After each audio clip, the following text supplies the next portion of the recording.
Hey guys, welcome back to channel. Hope you are doing good. അപ്പോൾ കുറേ ദിവസങ്ങൾക്ക് ശേഷമാണ് വീണ്ടും ഒരു സ്റ്റഡി റിലേറ്റഡ് ആയിട്ടുള്ള ഒരു കൈൻഡ് ഓഫ് വീഡിയോ ചെയ്യുന്നത്.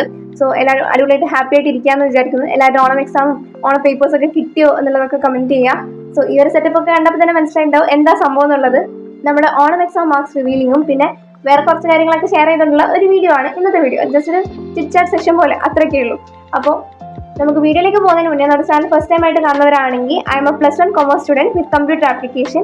അപ്പോൾ നിങ്ങളുടെ സ്ട്രീമും കാര്യങ്ങളൊക്കെ കമന്റ് ചെയ്യുക. പിന്നെ നിങ്ങളുടെ പേപ്പേഴ്സും കാര്യങ്ങളൊക്കെ കിട്ടിയോ, ഓണം എക്സാം ഒക്കെ എങ്ങനെ ഉണ്ടായിരുന്നു എന്നുള്ളതൊക്കെ കമന്റ് ചെയ്യുക. അതുപോലെ തന്നെ നമ്മുടെ ചാനൽ കാണുന്ന കുറേ പേര് സബ്സ്ക്രൈബ് ചെയ്താണ് കാണുന്നത്. സോ എന്തായാലും സബ്സ്ക്രൈബ് ചെയ്യുക. സബ്സ്ക്രൈബ് ചെയ്യുന്നതുകൊണ്ട് നിങ്ങൾക്കൊന്നും നഷ്ടപ്പെടാനില്ല ഗൈസ്. അപ്പോൾ സബ്സ്ക്രൈബ് ചെയ്ത് വെക്കുക. പിന്നെ എന്താണ്, വീഡിയോ ഇഷ്ടപ്പെടുകയാണെങ്കിൽ ചാനൽ സപ്പോർട്ട് ചെയ്യാനൊന്നും മറക്കണ്ട. പിന്നെ ലൈക്ക് ചെയ്യുക, കമന്റ് ചെയ്യുക, അതൊന്നും അങ്ങ് മറക്കണ്ട. അതൊക്കെ അങ്ങ് ചെയ്തേക്കുക. അപ്പോൾ നമുക്ക് വീഡിയോയിലേക്ക് പോവാം. വീഡിയോയിലേക്ക് പോകുന്നതിന് മുന്നേ ഒരു ഡിസ്ക്ലൈമർ പോലെ പറഞ്ഞേക്കാം.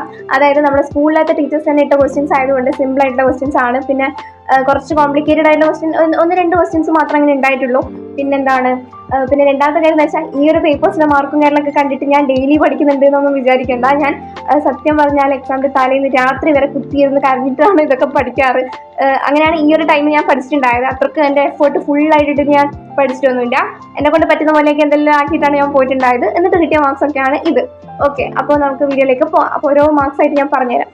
+1 +2 നമുക്ക് 6 പേപ്പേഴ്സ് ആണല്ലോ ഉള്ളത്. 2 ലാംഗ്വേജും പിന്നെ ഒരു ഓപ്ഷണൽ പേപ്പറും പിന്നെ നമ്മുടെ കോർ സബ്ജക്ട്സും അങ്ങനെയാണല്ലോ ഉള്ളത്. അപ്പോൾ നമ്മുടെ കോർ സബ്ജക്ട് എന്ന് പറയുന്നത് ബിസിനസ് സ്റ്റഡീസ്, അക്കൗണ്ടൻസി, എക്കണോമിക്സും. അതുപോലെ തന്നെ ഓപ്ഷണൽ പേപ്പർ എന്ന് പറയുന്നത് കമ്പ്യൂട്ടർ ആപ്ലിക്കേഷനാണ്. പിന്നെ ബാക്കിയുള്ളത് ഹിന്ദിയും ഇംഗ്ലീഷാണ്. അപ്പോൾ ഞാൻ ഹിന്ദിയാണ് എടുത്തിട്ടുള്ളത്. സോ ഹിന്ദി ഇംഗ്ലീഷാണ്. അപ്പോൾ നമുക്ക് ഓരോന്നായിട്ട് നോക്കാം. അപ്പം നമ്മുടെ എക്സാം എന്ന് പറയുന്നത് 30 മാർക്സിലായിരുന്നു വെച്ചിട്ടുണ്ടായത്. കുറേ പേർക്ക് സാധാരണ നടത്തുന്ന പോലെ 80, 60 തന്നെയാണ് വെച്ചിട്ടുണ്ടായത്. പിന്നെ കുറേ പേർക്ക് 40 മാർക്കിലൊക്കെ വെച്ചിട്ടുണ്ടായിരുന്നു. അപ്പോൾ നമുക്ക് 30 മാർക്സിലാണ് ഉണ്ടായത്. അപ്പോൾ ഐശ്വര്യമായിട്ട് അങ്ങ് ബിസിനസ് സ്റ്റഡീസ് വെച്ച് തുടങ്ങാം.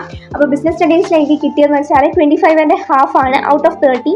അപ്പോൾ എൻ്റെ കുറച്ച് പൊട്ടത്തരങ്ങൾ കാരണമാണ് ഈ ഒരു പേപ്പർ ഇത്ര മാർക്ക് കിട്ടിയിട്ടുള്ളത്. അതായത് ഫസ്റ്റ് പൊട്ടത്തരം എന്ന് വെച്ചാൽ ഫങ്ഷൻസ് ഓഫ് കൊമേഴ്സ് ചോദിച്ചിട്ടുണ്ടായിരുന്നു. ലിസ്റ്റ് എനിക്ക് 3 എന്ന് പറഞ്ഞിട്ടുണ്ടായിരുന്നു. അപ്പോൾ അതിൽ ഞാൻ എഴുതിയെന്ന് വെച്ചാൽ, അതായത് ജസ്റ്റ് 3 ലിസ്റ്റ് ചെയ്യാനല്ലേ പറഞ്ഞു. അപ്പോൾ ഞാൻ ആ ഒരു 3 പേരുകൾ മാത്രമേ എഴുതി വെച്ചു. അത് എക്സ്പ്ലെയിൻ ചെയ്ത് വെച്ചിട്ടുണ്ടായിട്ടില്ല. അപ്പോൾ അവിടെ എനിക്ക് 1.5 മാർക്ക് കിട്ടി. പിന്നെ വേറൊരു ക്വസ്റ്റ്യൻ എന്ന് വെച്ചാൽ ബിസിനസ്സിലെ ബേസിക് ഫാക്ടേഴ്സ്, അതായത് ഒബ്ജക്റ്റീവ്സ്, അതിൽ കുറച്ച് ട്വിസ്റ്റഡ് ആയിട്ട് ചോദിച്ചപ്പോൾ അങ്ങ് അറിയുന്ന ഉത്തരം കൂടെ തെറ്റിച്ച് വെച്ചു. അതാണ് സംഭവിച്ചത്. സോ അതാണ് ബിസിനസ് സ്റ്റഡീസിൽ പറ്റിയിട്ടുണ്ടായത്. അപ്പോൾ അതുകൊണ്ടാണ് ബിസിനസ് സ്റ്റഡീസിൽ 25.5 ഔട്ട് ഓഫ് 30 മാർക്സ് കിട്ടിയത്. ബാക്കി എഴുതിയതിനൊക്കെ നല്ലപോലെ മാർക്ക് കിട്ടിയിട്ടുണ്ട്. അതായത് എസ്സേ ഒക്കെ കറക്റ്റ് 6 മാർക്ക് തന്നെ കിട്ടിയിട്ടുണ്ട്. പിന്നെ അതൊക്കെ എത്രയേ ഉള്ളൂ. നെക്സ്റ്റ് നമുക്ക് ഹിന്ദിയിലെ മാർക്ക് നോക്കാം. അപ്പോൾ ഹിന്ദിയിൽ 26 ഔട്ട് ഓഫ് 30 ആണ്. അപ്പോൾ സത്യം പറഞ്ഞാൽ ഞാൻ ഇത്ര മാർക്ക് കിട്ടുമെന്നൊന്നും വിചാരിച്ചില്ല. തള്ളുന്നതല്ല, അതായത് നമുക്ക് 1 മണിക്കൂർ വെച്ചിട്ടായിരുന്നു എക്സാം ഉണ്ടായത്. അതായത് 9 to 10 അങ്ങനെയുള്ള ഒരു ടൈം ആയിരുന്നു.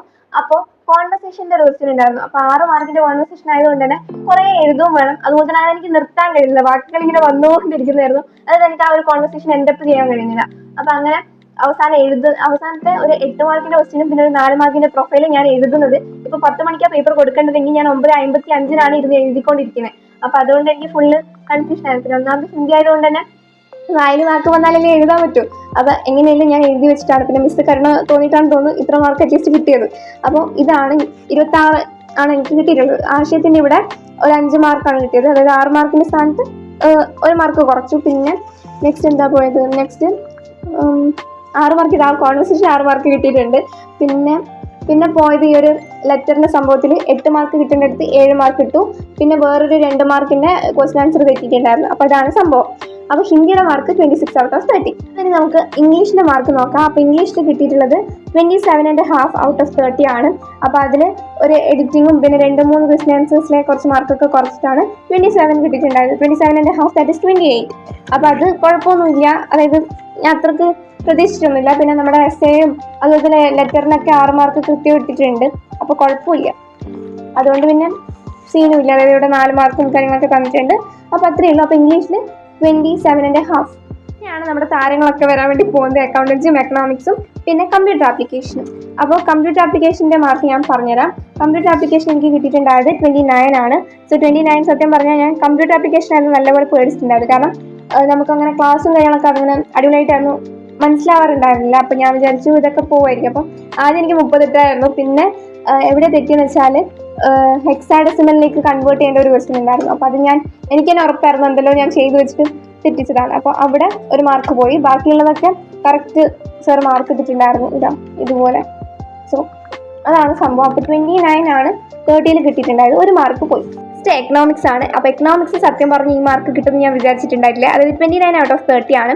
അപ്പോൾ ഞാൻ ആ ഒരു ഫസ്റ്റ് മിനി വ്ളോഗിൽ പറഞ്ഞിട്ടുണ്ടായിരുന്നു, അതായത് ഞാൻ തീരെ ഒരിക്കലും വിടാത്ത ക്വസ്റ്റ്യൻസ് ഒക്കെ വിട്ടു, അതായത് ഞാൻ അങ്ങനെ ക്വസ്റ്റ്യൻസ് വിടാറില്ല പക്ഷെ വിട്ടു എന്നൊക്കെ പറഞ്ഞിട്ടുണ്ടായിരുന്നു.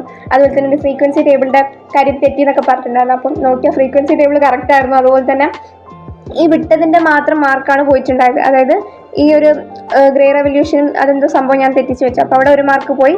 ബാക്കിയുള്ളതൊക്കെ കറക്റ്റാണ്. എസ്സേയും കാര്യങ്ങളൊക്കെ കറക്റ്റായിട്ട് മാർക്ക് കിട്ടിയിട്ടുണ്ടായിരുന്നു. അതായത് 6 മാർക്കിൻ്റെ ആണോ 8 മാർക്കിൻ്റെ ആണോ എനിക്ക് ഓർമ്മയില്ല, 6 മാർക്കിൻ്റെ. അപ്പോൾ 6 മാർക്കിൻ്റെ ക്വസ്റ്റ്യനും കറക്റ്റായിട്ട് മിസ് മാർക്കൊക്കെ തന്നിട്ടുണ്ടായിരുന്നു. പിന്നെ ഈ ഒരു ടേബിളായിരുന്നു ഞാൻ പറഞ്ഞിട്ടുണ്ടായത്. അപ്പോൾ അത് ഇങ്ങനെ തന്നെയായിരുന്നു, ഡിസ്ക്രീറ്റ് സീരീസിൽ എഴുതുന്ന ഒരു ക്വസ്റ്റൻ ആയിരുന്നു. അപ്പോൾ അതാണ് എക്കണോമിക്സിന്റെ മാർക്ക്. നെക്സ്റ്റ് നമ്മുടെ കോർ പേപ്പർ ആയിട്ടുള്ള അക്കൗണ്ടൻസി ആണ്. അപ്പോൾ അക്കൗണ്ടൻസിൽ സത്യം പറഞ്ഞാൽ ഞാൻ കുറച്ച് നല്ലപോലെ ചെയ്തിട്ടുണ്ടായിരുന്നു. ഞാൻ വിചാരിച്ചത് 30 ഔട്ട് ഓഫ് 30 തന്നെ കിട്ടുന്നായിരുന്നു, പക്ഷേ കിട്ടിയത് 28.5 ഔട്ട് ഓഫ് 30 ആയിരുന്നു. അപ്പോൾ എവിടെയാ പോയെന്ന് സത്യം പറഞ്ഞാൽ എനിക്ക് തന്നെ തരുന്നില്ല, പിന്നെ ഞാൻ ചോദിച്ചിട്ടും ഉണ്ടായില്ല. അതായത് സംഭവം എന്ന് വെച്ചാൽ ഇതൊക്കെ കറക്റ്റാണ്, കറക്റ്റ് മാർക്സ് കിട്ടിയിട്ടുണ്ടായിരുന്നു. പിന്നെ എനിക്ക് എവിടെ പോയെന്ന് വെച്ചാൽ ഒരു കോമ്പൗണ്ട് ജേണൽ എൻട്രിയും പിന്നെ ഒരു ഇന്റേണൽ യൂസേഴ്സും എക്സ്റ്റേണൽ യൂസേഴ്സ് എക്സ്പ്ലെയിൻ ചെയ്യുന്ന സ്ഥലത്ത് 3 മാർക്സിന്റെ സംഭവത്തിന്റെ എന്തോ 2 മാർക്കും അങ്ങനെ എന്തോ ആണ് കൊടുത്തിട്ടുണ്ടായത്. അപ്പോൾ അതും മാത്രമാണ് കുഴപ്പമുണ്ടായത്. പിന്നെ ജേണലിനൊക്കെ കറക്റ്റ് 8 മാർക്ക് കിട്ടിയിട്ടുണ്ടായിരുന്നു. അപ്പോൾ അത് ഓക്കെ, കുഴപ്പമില്ല. അപ്പം ഇങ്ങനെയൊക്കെയാണ് എൻ്റെ മാർക്സ് എന്ന് പറയുന്നത്. അപ്പോൾ ഇത് കണ്ടപ്പോൾ നിങ്ങൾ എല്ലാവരും വിചാരിച്ചിട്ടുണ്ടാവും അടിപൊളിയില്ല, ഫുൾ പഠിപ്പിയാണ് അങ്ങനെയുള്ളതൊക്കെ. സത്യം പറഞ്ഞാൽ സിമ്പിൾ പേപ്പറാണ്, അതുകൊണ്ടാണ് ഇത്രയും മാർക്സും കാര്യങ്ങളൊക്കെ കിട്ടിയത്. ഇല്ലെങ്കിൽ ഇത്ര പാടൊന്നും കിട്ടൂല. അപ്പം അത്രയൊക്കെ ഉള്ളൂ. പിന്നെ ടീച്ചേഴ്സിന്റെ വാല്യുവേഷനും പിന്നെ ക്വസ്റ്റ്യൻസ് ഒക്കെ കുറച്ച് സിമ്പിൾ ആയതുകൊണ്ടായിരിക്കും ഈ മാർക്സ്. അപ്പം അത്രയേ ഉള്ളൂ. ക്രിസ്മസ് ഒക്കെ വരുമ്പോഴാണ് നമുക്ക് മനസ്സിലാവുക, ക്രിസ്മസ് എക്സാമിന്റെ മാർക്കൊക്കെ കിട്ടുമ്പോൾ. ഓക്കെ, അപ്പോൾ പിന്നെ വേറൊരു കാര്യം പറയുകയാണെങ്കിൽ ജനറൽ ആയിട്ട്, അതായത് ഇപ്പോൾ സയൻസ് എടുത്തവരെ ചിലവരുടെ മാർക്സ് ഒക്കെ കുറഞ്ഞിട്ടുണ്ടാവും. അപ്പോൾ നിങ്ങൾക്ക് തോന്നിയിട്ടുണ്ടാവും കൊമേഴ്സ് എടുത്താൽ മതിയായിരുന്നോ, ഇല്ല ഹ്യൂമാനിറ്റീസ് എടുത്താൽ മതിയായിരുന്നോ, ഇല്ല കൊമേഴ്സ് എടുത്തവർക്ക് തന്നെ തോന്നിയിരിക്കാം ഹ്യൂമാനിറ്റീസ് എടുത്താൽ മതിയെന്നോ, ഇല്ല സയൻസ് എടുത്താൽ മതിയെന്നോ. അപ്പോൾ ആരും വിഷമിക്കൊന്നും വേണ്ട മാർക്കൊക്കെ കുറഞ്ഞിട്ടുണ്ടെങ്കിൽ. ഇത് ജസ്റ്റ് ഒരു യൂണിറ്റ് ടെസ്റ്റ് പോലെയല്ലേ. അപ്പം ഇനിയുള്ള എക്സാമിന് നല്ല അടിപൊളിയായിട്ട് പഠിക്കുക, നല്ലപോലെ മാർക്സ് ഒക്കെ സ്കോർ ചെയ്യാൻ വേണ്ടി നോക്കുക, അതൊക്കെയാണ് ചെയ്യുക. പിന്നെ നെക്സ്റ്റ് പറയുകയാണെങ്കിൽ കുറേ പേരുടെ ഒരു തെറ്റിദ്ധാരണയാണ്, അതായത് കൊമേഴ്സ് എന്ന് പറഞ്ഞാൽ ഒന്നും പഠിക്കാനില്ല, അല്ലെങ്കിൽ സിമ്പിളാണ്, പിന്നെന്താണ് കൊമേഴ്സ് എന്ന് പറഞ്ഞാൽ അങ്ങ് വെറുതെ മാർക്ക് കിട്ടും, അങ്ങനെയൊന്നുമല്ല. കൊമേഴ്സ് എടുത്തവർക്ക് അറിയാം അതിൻ്റെ ഒരു ഇത്. അതായത് കൊമേഴ്സ് ഭയങ്കര ടഫാണെന്ന് ചോദിച്ചാൽ അങ്ങനെയൊന്നുമല്ല. അതായത് എല്ലാത്തിനും അതിൻ്റെതായ ടഫും ഉണ്ട്, അതുപോലെ തന്നെ അതിന് മെറിറ്റ്സും ഉണ്ട് ഡിമെറിറ്റ്സും ഉണ്ട്. ഇപ്പോൾ സയൻസ് എടുത്തു കഴിഞ്ഞാൽ അതിന് പഠിക്കാൻ അതിൻ്റെതായ ബുദ്ധിമുട്ടുണ്ട്, കൊമേഴ്സ് എടുത്താൽ അതിൻ്റെതായ ബുദ്ധിമുട്ടുണ്ട്, ഹ്യൂമാനിറ്റീസ് എടുത്താൽ അതിൻ്റെതായ ബുദ്ധിമുട്ടുണ്ട്. ഹ്യൂമാനിറ്റീസ് എന്ന് പറഞ്ഞാൽ ജസ്റ്റ് ഭയങ്കര എളുപ്പമാണ് അങ്ങനെയൊന്നുമില്ല, അവർക്ക് തന്നെ കുറേ സബ്ജക്റ്റ് ഉണ്ട്, ബൈ ഹാർട്ട് പഠിക്കാനും അങ്ങനെ ഇങ്ങനെ എന്നൊക്കെ പറഞ്ഞ് കുറേ പഠിക്കാനുണ്ട്. കൊമേഴ്സുകാർക്കും അതേപോലെ തന്നെ ഉണ്ട്, സയൻസുകാർക്കും അവരുടേതായ രീതിയിലുള്ള കുറേ കാര്യങ്ങളൊക്കെ ഉണ്ട്. ഇതൊക്കെ നമ്മുടെ ഇഷ്ടത്തിന് നമ്മൾ എടുത്തതാണല്ലോ, അപ്പോൾ പിന്നെ നമ്മൾ പഠിച്ചല്ലേ പറ്റൂ, അതാണ് സംഭവം. അപ്പോൾ അത്രയൊക്കെ ഉള്ളൂ. അപ്പോൾ എല്ലാവർക്കും അവരുടേതായ ഡിഫിക്കൽട്ടീസും കാര്യങ്ങളൊക്കെ ഉണ്ട്. So don't compare. ഇന്നത്തെ വീഡിയോ എന്ന് പറഞ്ഞു കഴിഞ്ഞാൽ നിങ്ങളുടെ മാർക്സും കാര്യങ്ങളൊക്കെ കമന്റ് ചെയ്യുക. പിന്നെ എന്താണ് മാർക്ക് കുറഞ്ഞവരാരും വിഷമിക്കേണ്ട, അടിപൊളിയായിട്ട് നെക്സ്റ്റ് എക്സാം നമുക്ക് സെറ്റ് ആക്കണം. അപ്പോൾ അത്രയേ ഉള്ളൂ. Bye bye.